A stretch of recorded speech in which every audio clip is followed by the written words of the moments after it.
ایک صحابی ہیں سعد بن معاذ، وہ سامنے بیٹھے تھے.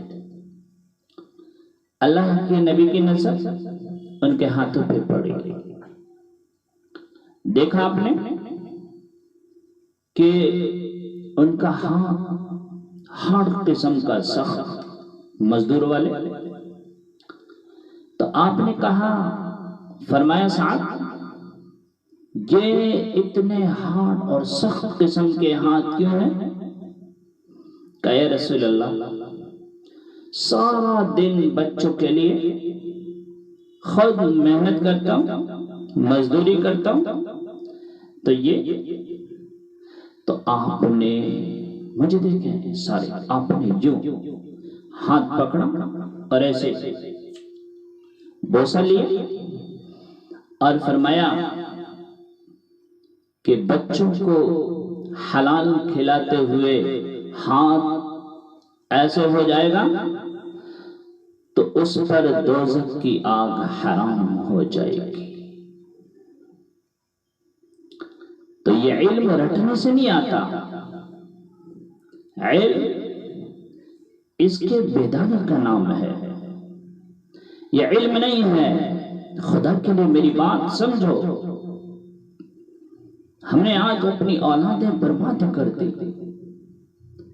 یہ اسکول ہمارے اسکول نہیں ہے. میں روتے ہوئے کہتا ہوں کہ یہ کاروباری ادارے ہیں، تعلیمی ادارے نہیں ہیں. میرے نبی نے فرمایا اکرموا اولادکم، کہ اپنی اولاد کو عزت دو، اپنی اولاد کو عزت دو. آپ کیسے عزت دیتے تھے کہ جب حضرت فاطمہ ملنے آتی اور آپ زمین پر بیٹھے ہوئے، فرض کر لو یا آپ چیئر پہ بیٹھے ہیں یا آپ چارپائی پر بیٹھے ہیں یا ایسے لیٹے ہیں، جو ہی داخل ہوتی فوراً آپ کھڑے ہو جاتے. آج ہم نے اپنی اولاد کو ہم اپنی اولاد کو اپنا سرمایہ سمجھتے ہیں، لیکن ان پر یہ پریشر، 3 سال کے بچے کو اسکول بھیجنا، اسے قتل کرنا، اس کی ذہنی نشو و نما کو تباہ کرنا. کتنے نمبر آئے؟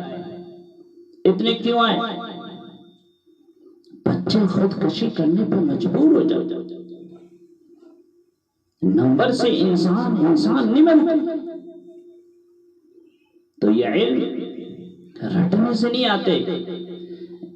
علم اس بیداری کا نام ہے، اس بیداری کا نام ہے. ہم نے اپنے بچے برباد کر دیے. میری بات اللہ کے واسطے سمجھو. ہمارے اسکول نہیں ہیں، یہ کاروباری ادارے ہیں، تعلیمی ادارے نہیں ہیں.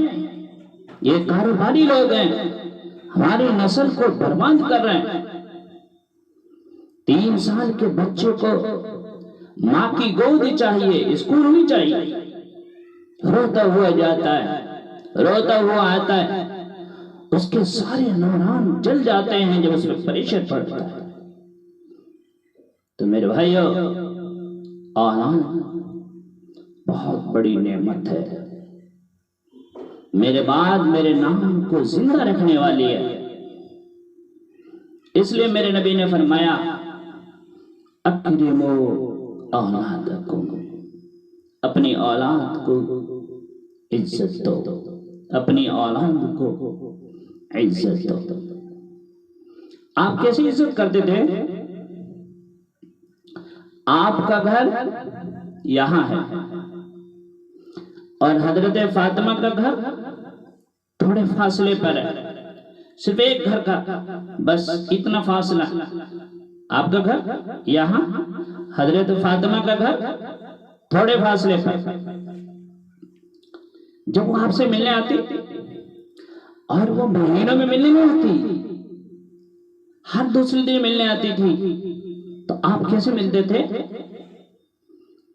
آپ زمین پر بیٹھے ہوئے فرض کر لو، یا آپ چیئر پہ بیٹھے ہوئے، یا چارپائی پر بیٹھے ہوئے یا لیٹے ہوئے، جو ہی آتی فوراً کھڑے ہو جاتے تھے، اور صرف کھڑے ہی نہیں رہتے تھے، تیزی سے آگے بڑھ کر آپ ہاتھ پکڑتے جو اور بوسہ دیتے ایسے، اور ہاتھ نہیں چھوڑتے تھے، پکڑے ہوئے ہاتھ یوں ایسے گھما کھلاتے، پہلے حضرت فاطمہ کو بٹھاتے، بعد میں خود بیٹھتے تھے۔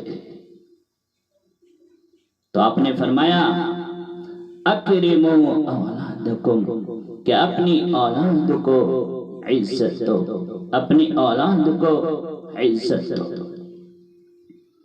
پھر فرمایا حسن خلیقت، کہ اپنے اخلاق اچھے کر لو، اپنے اخلاق اچھے کر لو، ماں سے، باپ سے، بھائی سے، بہن سے، میاں بیوی سے، رشتہ داروں سے اپنے اخلاق اچھے کر لو، اپنی زبان پر قابو کر لو۔ اگر آپ کے اخلاق اچھے ہو گئے، زبان پر آپ نے کنٹرول کر لیا، تو بڑے سے بڑے ولی کو آپ پیچھے چھوڑ دیں گے، صرف اپنی زبان پر قابو کر لو۔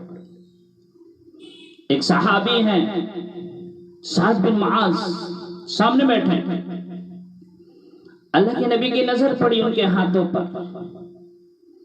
ان کے ہاتھ تھوڑے سے سخت ہارڈ قسم کے مزدور والے، تو آپ نے کہا سعد یہ اتنی سخت ہارڈ قسم کے ہاتھ کیوں ہیں؟